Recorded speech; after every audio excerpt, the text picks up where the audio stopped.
Muy buenas noches, señoras y señores. La evolución de las últimas décadas nos ha acostumbrado a vincular a la izquierda con las aspiraciones de los grupos homosexualistas. Y a pesar de los patéticos esfuerzos de la derecha por disputarle ese terreno a sus oponentes, lo cierto es que esa identificación se ha mantenido sin apenas alteraciones. Ese amor de la izquierda por los homosexuales es en realidad una simbiosis que beneficia a ambos, pero en absoluto ha sido siempre así. Hubo un tiempo en el que desde la izquierda se predicaba la cacería de homosexuales y hasta su exterminio, literalmente. Fue así.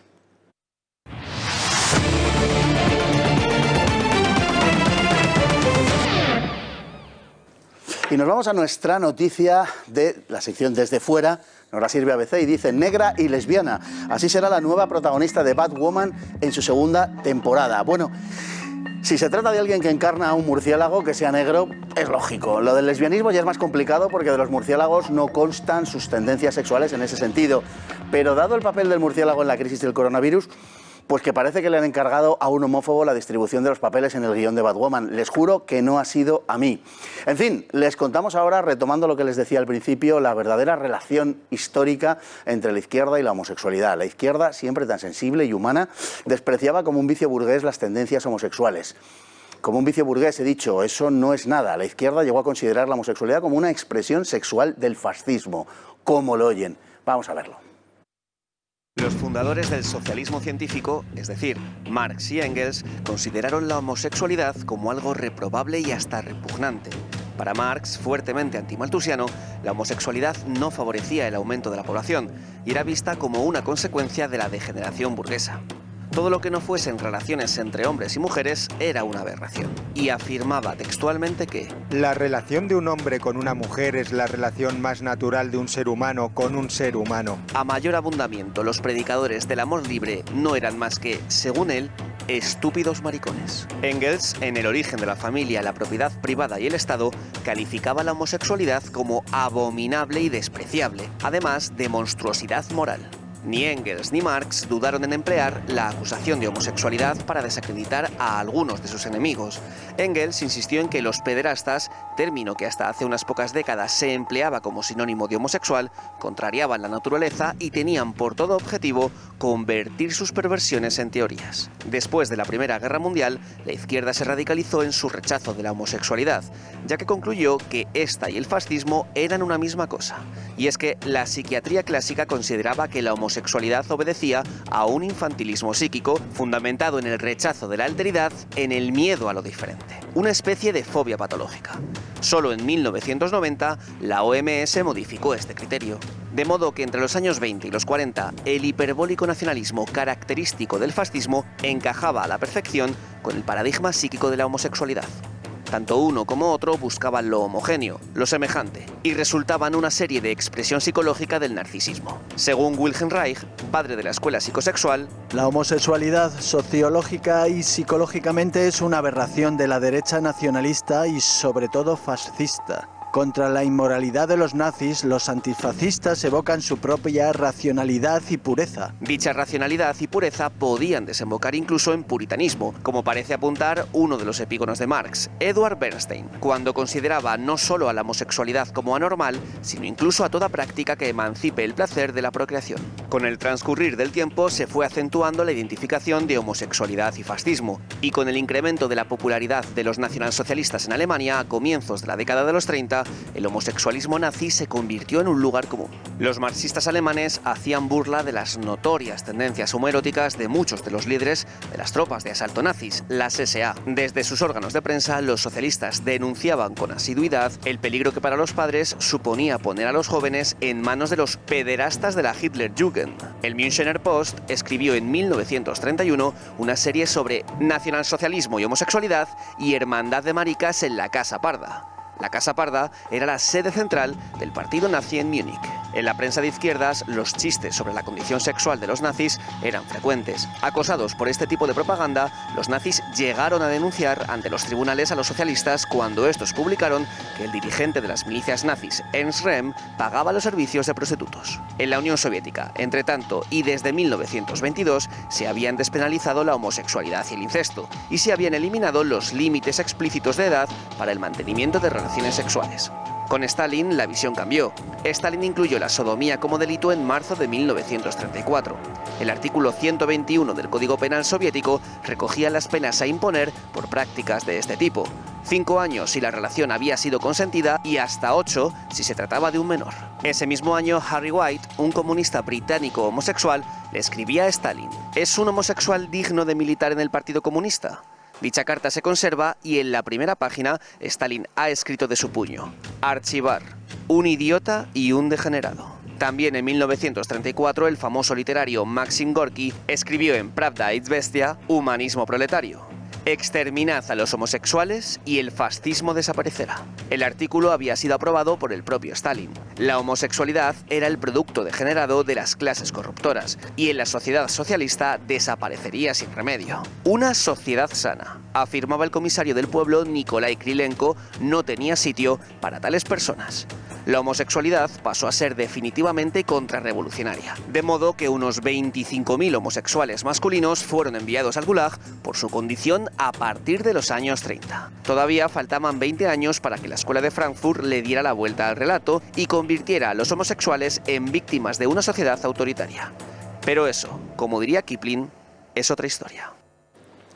Otra historia de la que hablaremos también en días sucesivos. De momento nos quedamos con esto que no es poco y tenemos al otro lado a quien tampoco es poco, que es don Javier Villamor. Don Javier. Muy buenas. ¿Qué tal? ¿Cómo estamos? Un placer volver a estar aquí. Aunque sea a distancia, pero en fin. Don Javier, bueno, lo que está claro es que ni a Marx ni a Engels, en fin, les entusiasmaba excesivamente este aspecto de lo que se llamaba por entonces el uranismo, ¿no? Así es, hay que tener en cuenta que las ideas de izquierdas, el socialismo, marxismo de aquella época, igual que otros totalitarios, tenían muy claro qué tipo de sociedad querían y era sobre todo en el aspecto sociológico bastante basada en la ley natural. Es decir, sabían que la perpetuación del Estado y por lo tanto de su poder pertenecía o era necesario que fuera a través de la consecución de generaciones y por lo tanto evitar que hubiera cierto tipo de generaciones, como lo llamaban ellos, ¿no? Y además lo comentabas al principio en el vídeo, el tema de la burguesía, es decir, ellos asociaban todo este tipo de perversiones sociológicas desde su punto de vista dentro de una cosmovisión cultural liberal, que es muy posible. Podemos decir que eso también es hoy lo que ocurre de alguna manera. Luego hay que tener en cuenta también, y yo creo que muchas veces se deja de lado, el bagaje cultural de estos autores. Hay que tener en cuenta que tanto Marx como Engels eran judíos y al igual que ocurre con otras religiones del libro, ya sea la cristiana o el Islam, la cosmovisión religiosa afecta a la cosmovisión política y queramos o no su visión estaba afectada de esa manera religiosa y por lo tanto por aquel entonces se entendía la homosexualidad como una perversión del cultural pero que venía de un entendimiento de una perversión religiosa. Bueno, una de las cosas más sorprendentes de todo este asunto es, aunque ideológicamente esté bien trabado, pero quiero decir que es sorprendente, sobre todo visto desde hoy, es esa identificación que fue muy real durante décadas entre las acusaciones a los fascistas de homosexualidad y viceversa, ¿no? Es decir, que desde la izquierda el fascismo se identificaba de la misma manera que el homosexualismo desde el punto de vista psíquico como la búsqueda de lo homogéneo, como la búsqueda de uno mismo, buscar en el otro a uno mismo y no aceptar, por tanto, lo diferente. Y en ese sentido se emparejaban y se consideraban que eran expresiones de una misma cosa. Exacto, hay que entender también que si el fascismo para esta gente era considerado de alguna manera como los perros de presa o digamos el lado más violento del sistema, y de hecho a día de hoy lo siguen diciendo a pesar de que se ha demostrado que es al revés, obviamente una forma de atacarlos era atacarlos por el lado de la homosexualidad. Curioso, como tú estabas diciendo, que precisamente uno de los regímenes que más ha perseguido la homosexualidad, que era el nacionalsocialismo, se ha tachado en su momento de homosexualista, que también es cierto que hay otras personalidades en su momento como de la Sturmabteilung de las SA como Ernst Röhm, que fueron abiertamente homosexuales y otros miembros del partido también lo eran. No se veía tan mal la homosexualidad dentro del partido nazi, sino posiblemente el daño que podía hacer la imagen a esa visión del hombre muy viril, de ese nuevo hombre que querían crear, muy semejante al nuevo hombre también que estaba creando el comunismo por aquella época.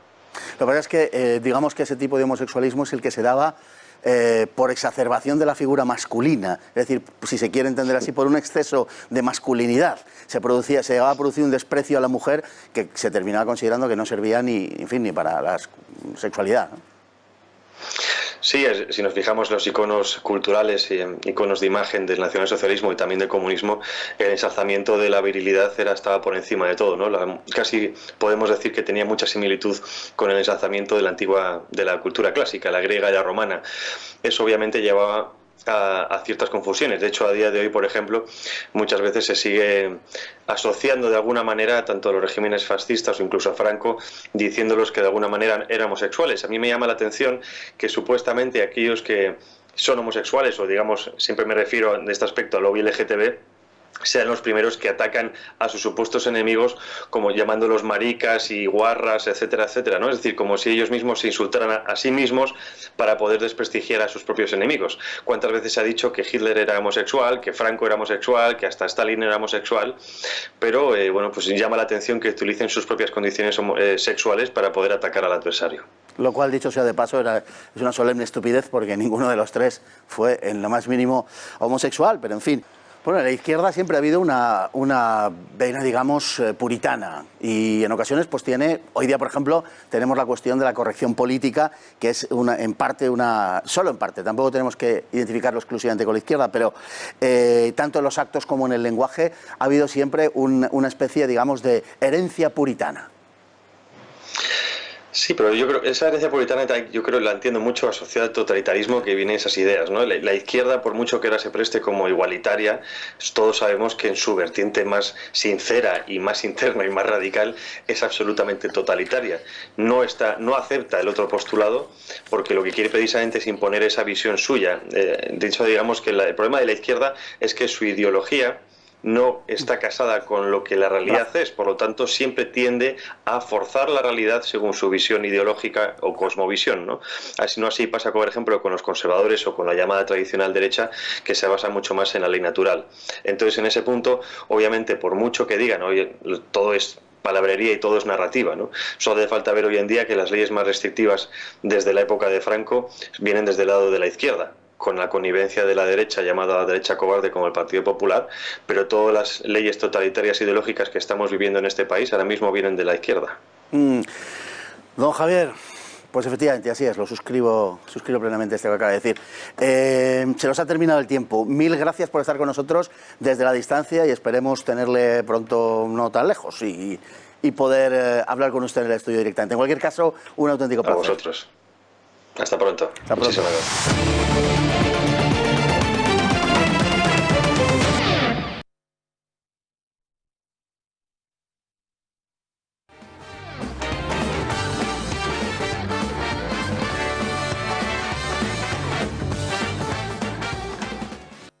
Y al hilo de lo que le comentábamos en la primera parte sobre la izquierda y la homosexualidad, seguramente uno de los mitos menos justificados de la historia sea el que se ha erigido a partir de la figura de Ernesto Guevara, conocido como el Che Guevara, convertido en vulgarizado artículo de consumo por el sistema que él pretendía destruir. Pocas veces se ha reflexionado sobre lo que representa la veneración iconográfica de una parte de la juventud hacia esa imagen de mirada extraviada, tocada con boina y estrella roja de 5 puntas. Vayamos primero a la calle para comprobar cuál es la imagen que queda hoy del Che.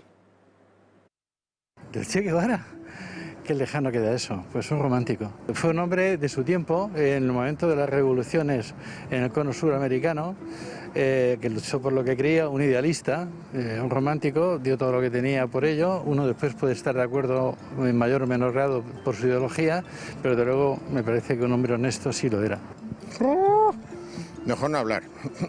El que piense bien de ese señor es un analfabeto, igual que el que piense bien del Fidel Castro es otro analfabeto. No se han leído la historia nunca. Si la leyeran, a lo mejor sabían algo. Fue una figura más importante durante la Revolución Cubana, ya que bueno, pues sirvió de ánimo para el pueblo cubano de librarse un poco de la presión americana. Yeah, I respect him. He looked really good in that photograph with the cigar. Very handsome person. I grew up in a time when everyone had T-shirts of Che Guevara and lots of left-wing young people liked Che Guevara because he was a freedom fighter. Probably he was an intelligent guy who supported different regime change. Personally, people who go around killing people, it's a bit dark, that side of him. Ayudó al líder cubano a establecerse en el poder y después buscó llevar la revolución cubana a otros países en África y en Iberoamérica. También se le puede considerar un terrorista por las tácticas que empleaba. La verdad es que no conozco demasiado su historia. Tengo entendido que fue un revolucionario, pero no podría decir. Los iconos se confunden. Al final una idea termina siendo el producto de lo que la gente llega a querer, no la idea en sí misma. La cultura la distorsiona. Y sea lo que fuera que hizo, que ya digo que no lo sé, no sé si quien le defiende ahora le defiende por lo que él hizo. Yo soy rosarino, igual que el Che Guevara. El Che Guevara era uno de los primeros que mataba a los homosexuales porque no servían a la revolución. Y esto la gente no lo sabe. Separaban a la sociedad de quienes le servían a la revolución y quienes no, dicho por una sola persona, o sea, hola. Pues ya han visto, la grotesca guinda de esta historia es que la figura del Che Guevara adorna la camiseta o las banderas de numerosos participantes de los eventos gays, a quienes el argentino no hubiera dudado en poner a buen recaudo, o algo peor. Vamos a ver algo sobre Che Guevara.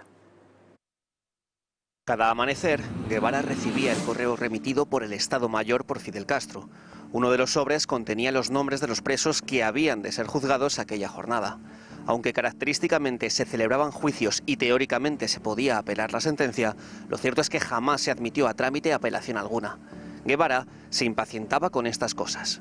No demoren las causas, esto es una revolución. No usen métodos legales burgueses, las pruebas son secundarias. Y es que tras la victoria de la revolución, Ernesto Che Guevara había dirigido la cárcel situada junto a la mole del Castillo del Moro, en la capital. Allí había torturado y fusilado a cientos de prisioneros hasta ganarse el apodo de Carnicerito de la Cabaña. Su brutalidad no se limitó al aspecto interno. Enardecido por la reciente visita a China en la que se había entusiasmado con las enseñanzas de un brutal Mao Zedong, cuyo currículum ascendía a esas alturas a casi 40 millones de víctimas, el 11 de diciembre de 1964 pronunció su célebre discurso ante la Asamblea de Naciones Unidas en el que proclamó: hemos fusilado, fusilamos y seguiremos fusilando mientras sea necesario.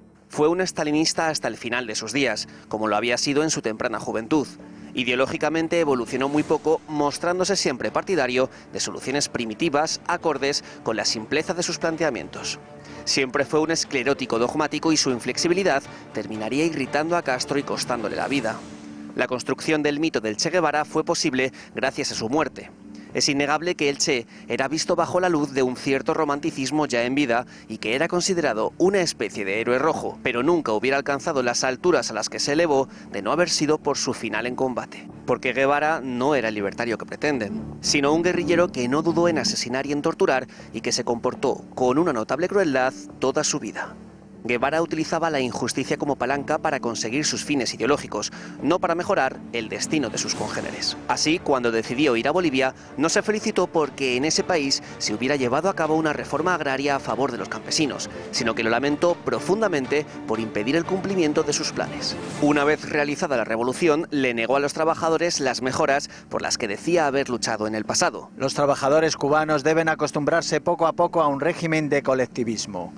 De ninguna manera tienen derecho a hacer huelga. Ernesto Che Guevara erigió un sistema de campos de concentración para enemigos del régimen, entre los que se incluían los católicos, los practicantes de las religiones afrocaribeñas y los homosexuales. A estos los consideraba incompatibles con la revolución, y en el frontispicio de la entrada de dichos campos podía leerse la leyenda «El trabajo os hará hombres», una especie de remedo de la frase que los nazis escribían en sus propios campos. El norteamericano y simpatizante castrista Herbert Matthews trazó un esbozo de Guevara al que conoció largamente de la siguiente manera. Hasta en la vida diaria era una figura de leyenda, no real del todo, aislado de la realidad, no humano del todo. Eso puede que explique por qué uno se sentía incómodo cuando estaba con él. Sus ideas, si se siguen criterios normales y pragmáticos, eran falsas, carentes de cualquier sentido práctico e incluso fuera de moda. Para la sociedad existente, eran destructivas. El distanciamiento de Guevara del régimen soviético no le convirtió en un heterodoxo de la lucha por la justicia, en un fuera de la ley, en un francotirador generoso y altruista, sino que le identificó con el régimen chino, que a esas alturas era mucho más inhumano que el moscovita. Lo que Guevara buscaba en Pekín era la pureza ideológica, también en su faceta de brutalidad, de inhumanidad, de barbarie. Guevara, a quien no espantó la cantidad de muertos producida por el gran salto adelante, se adhirió entusiasmado a los presupuestos de la Revolución Cultural. Para él, el fin justificaba los medios. Guevara se movió en un tablero en el que él no era más que una pieza que unos y otros movían a conveniencia. Terminó al margen de la revolución que él mismo había contribuido a imponer sobre Cuba y siendo una molestia para sus propios aliados, compinches y amigos. Terminó incluso al margen de la historia, desplazado por los acontecimientos que le arrumbaron a los márgenes de la política de su tiempo. Su muerte se convirtió en una bendición para aquellos que deseaban librarse de él, que al final eran casi todos. Don Eduardo Fort, muy buenas noches. Buenas noches. Gracias por estar con nosotros otra vez. Hacía tiempo, desde que estábamos en Tiempos Modernos, que no le teníamos con nosotros. Siempre así que nos alegra particularmente. Bueno, vamos a hablar de un tema que tiene que ver con su país natal, Argentina, que es el del Che Guevara. Y vamos a empezar a situar un poco las cosas en su justo punto. Vamos a intentarlo. La revolución cubana no fue en principio una revolución comunista, fue una revolución en la que había comunistas que se acabaron imponiendo finalmente y dando, digamos, el relleno ideológico a la revolución a falta de algo mejor, pero el propio Fidel Castro no era comunista, sí su hermano Raúl y desde luego sí Ernesto Guevara. La revolución cubana no fue comunista en un principio, como no lo fue, la podríamos llamar revolución bolivariana de Hugo Chávez, discípulo de Fidel Castro. Hago el paralelo porque ambos se preocuparon por aclarar desde un principio y en declaraciones ante la prensa. En el caso de Castro, en su primera visita a los Estados Unidos, se ocuparon de aclarar que ellos no eran comunistas ni querían el comunismo para sus países. Incluso en el caso de Chávez lo consideraba una ideología bastante nefasta. Pero como bien dijiste antes, el comunismo vino a dar ese corpus ideológico que la algarada inicial no tenía. De hecho, en ninguno de los dos casos el régimen es, por decirlo así, ortodoxamente comunista. El régimen chavista no es ortodoxamente comunista, desde luego, y el régimen cubano solo lo fue en épocas bastante posteriores, desde luego no al principio, que tenía un aspecto más tumultuoso y casi, si se quiere, medio libertario para entendernos, pero el comunismo tipo soviético no se adoptó hasta tiempo después. No, la revolución cubana, está muy bien ese paralelo con la cuestión libertaria.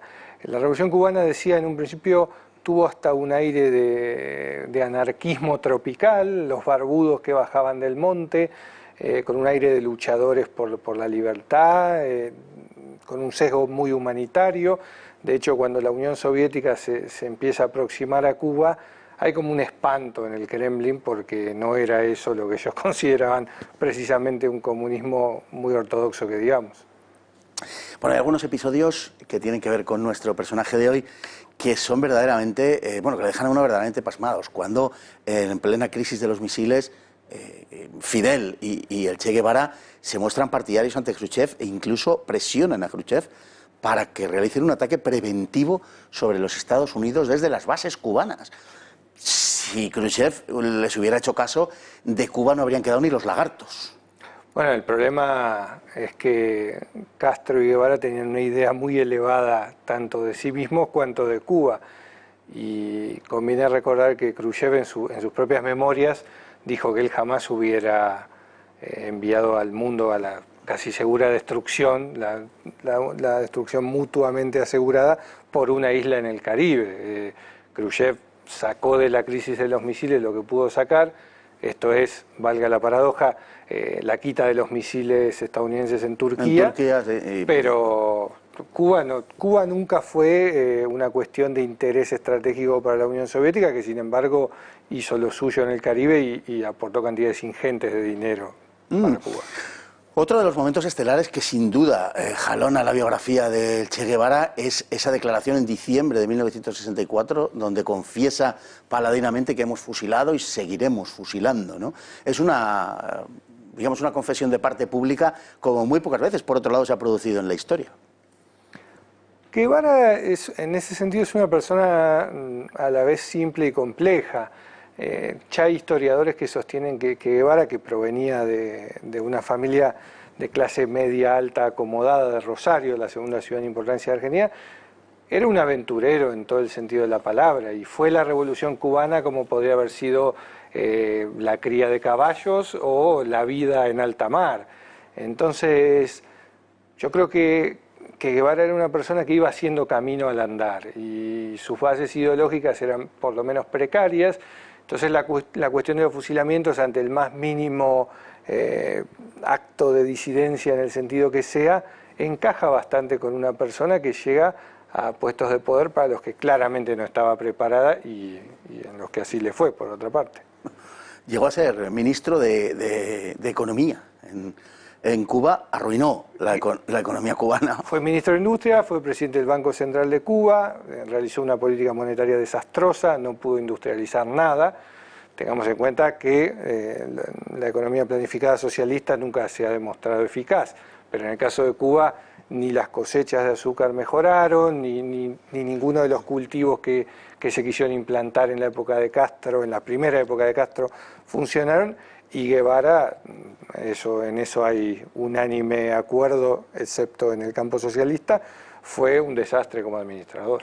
Bueno, hay una anécdota que contaba él, de por qué le nombran al frente de la economía cubana, porque parece que en una asamblea del partido, Fidel pregunta si había algún economista en la sala. Y entonces él levanta la mano para pasmo de todos los presentes y posteriormente él explicó que es que había entendido que lo que preguntaba Fidel es si había algún comunista en vez de un economista en la sala. De tal manera que le dijeron, bueno, pues tú al frente de la hacienda de Cuba, y el desastre estaba servido. Era un hombre que no tenía estudios superiores, se discute mucho acerca de si, bueno, médico no era, por más que se empeñara, pero hay quien dice que, bueno, que tenía el primer curso de medicina, hay quien dice que había hecho algunas prácticas más, en fin, no sé si sabes algo de ese asunto, pero no parece que desde luego médico fuera. Él realizó estudios de medicina en la Universidad de Buenos Aires, luego tuvo, eso es indiscutible, tuvo una experiencia de campo en los famosos viajes de motocicleta por Hispanoamérica, donde conoció lazaretos y hospitales de campaña, sobre todo medicina rural, pero evidentemente no era un médico al uso, no era un médico colegiado, célebre, experimentado, ni muchísimo menos. Era una persona que sí se le puede reconocer, no sé si será un mérito en este caso, tenía mucho empuje y mucho descaro para asumir lo que hubiera que asumir, como es el caso del Ministerio de Economía. Efectivamente, eso parece claro. Bueno, políticamente yo creo que era un hombre que podríamos considerar rudo, no era un fino estilista de la política. Quizá esto hable bien de él, ¿eh? Yo eso no lo critico particularmente, pero cometió muchos errores políticos, cometió muchos. Uno de los más importantes, sin duda ninguna, fue el de ponerse con los chinos frente a la Unión Soviética cuando Cuba vivía prácticamente en exclusiva de la Unión Soviética. Nunca se lo perdonaron, claro. Guevara, en ese sentido, lo que intentó fue, al mismo tiempo, en la primera etapa de un tema del que hablamos alguna vez, el movimiento de países no alineados, decía, lo que Guevara intentó fue realizar un experimento un poco, iba a decir un poco fallido, no, un experimento bastante fallido, salvo el caso de China y podríamos nombrar a Yugoslavia, que es el de un comunismo no soviético. Al mismo tiempo, claro, estamos hablando de Cuba, un país que recibió de la Unión Soviética bastantes planes Marshall para su fallido crecimiento económico. Entonces Guevara estaba, decía, para decirlo de manera clara y directa, mordiendo la mano que le daba de comer. Claro, así fue. Y apoyando además al régimen chino en un momento en el que China, en fin, había liquidado a decenas de millones, todavía es un punto a aclarar con precisión, pero en fin, a decenas de millones de sus propios compatriotas, de los propios chinos. Bueno, no cabe duda, y este es el punto central de lo que estamos tratando hoy, y una cosa que hay que dejar clara para ilustrar la biografía del personaje, no cabe duda de que Ernesto Che Guevara asesinó a muchas personas. No quiero decir que no las mató en combate, sino que las asesinó después, en algunos casos, de torturarles, y mandó fusilarlos, y por tanto no estamos hablando, como digo, de combate, sino de asesinatos.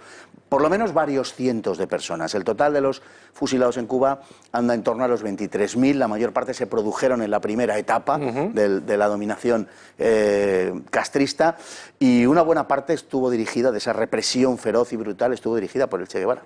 Hay numerosos testimonios sobre el tema, e incluso Fidel Castro lo declaró en años muy posteriores a la Revolución Cubana, al año 59, quiero decir, en años de calma, incluso posguerra fría. Lo que Fidel Castro llegó a decir es que en una revolución se fusila al principio o la revolución no se concreta. Se puede estar de acuerdo o no, pero lo que ellos querían decir es, si no se eliminan todos los elementos contrarrevolucionarios desde un principio, no se van a poder consolidar los logros. Y el Che Guevara asumió esta tarea, digamos, con alegría. Eso es, porque no es una cuestión de que participara en un régimen que hizo lo que fuese, sino que él dirigió en buena medida esta represión. Exactamente. Bien, Pablo Neruda, conocido de todo el mundo, chileno, enorme poeta, comunista, le encontraba absurdo al Che Guevara. Y le encontraba un personaje absurdo porque decía que decía Neruda, para un comunista la guerra y la violencia puede ser algo inevitable y algo incluso deseable, porque es la forma en que evoluciona la historia, pero en ningún caso puede ser un destino. Y él decía que para el Che Guevara la guerra sí era un destino. Bueno, convengamos que hablamos de una época donde la violencia adquiere características épicas, míticas y románticas, pero románticas en el sentido de el goce de la violencia, casi como las tormentas de acero de Junger. Sí. Quiero decir, en la época en la que el comunismo cubano se consolida, la cuestión bélica, la cuestión armada va casi unida que es un tema del que hablaremos inmediatamente, a la cuestión viril, a la cuestión del hombre soldado, del revolucionario. Entonces no es de extrañar que haya una apología de la violencia clara en Guevara. Hay una apología, quizá la diferencia, en términos generales podemos decir que el comunismo ha matado mucho más que el fascismo, pero hay una diferencia en cuanto a la violencia porque el fascismo hace una valoración positiva, pública y abierta de la violencia, mientras que el comunismo es mucho más hipócrita en ese sentido. Y quizá el Che Guevara era, digamos, la cara más visible, la cara menos hipócrita, la cara, digamos, del reconocimiento de la utilidad de la violencia, pero no solamente de la utilidad, sino del gusto por la violencia, ¿no? Y en ese gusto por la violencia, sin duda ninguna, hay digamos, una expresión de virilidad. También el fascismo reivindicaba exactamente eso, Mussolini, concretamente, de una forma también abierta. Y eso se corresponde bien con la persecución de los homosexuales que se produce en Cuba y uno de cuyos principales instigadores es el Che Guevara. La persecución de los homosexuales en Cuba se inicia casi instalada la Revolución Cubana. Estamos hablando de una revolución, por llamarlo de alguna manera, devenida a régimen, que ya cumple unos 60 años de existencia, con lo cual el fenómeno de la persecución a los homosexuales va mutando en el tiempo. Es curioso, como dato de color, el Centro de Estudios y Educación Sexual de Cuba está dirigido por Mariela Castro, la hija de Raúl Castro, y es un centro de avanzada para lo que es Cuba, impensable hace 50 años. Pero decía, ya Fidel Castro a principios de la década del 60 afirmaba que un homosexual no podía ser un buen revolucionario, cosa de la que se reía, por ejemplo, Reinaldo Arenas, que terminaría suicidado, el poeta autor de Antes de que anochezca. Reinaldo Arenas decía que todos esos jóvenes que iban a la Plaza de la Revolución a levantar los brazos y a avivar a Fidel Castro y a pedir la muerte para los homosexuales, terminaban en la cama con los poetas homosexuales de la isla mostrando su verdadera cara. Con lo cual, evidentemente, no es de extrañar que Guevara sintiera una particular aversión por los homosexuales como elementos distorsivos en lo que acabamos de denominar un romanticismo de la violencia y de lo viril en el revolucionario. No olvidemos que las sociedades hispanoamericanas en general, salvo honrosísimas excepciones, son machistas y son homófobas. Y el Caribe en ese sentido es la máxima expresión probablemente. Bueno, aunque asesino, torturador, el Che Guevara fue un personaje valiente y arrojado en combate. Esto es una cosa que también hay que reconocerle porque es de justicia.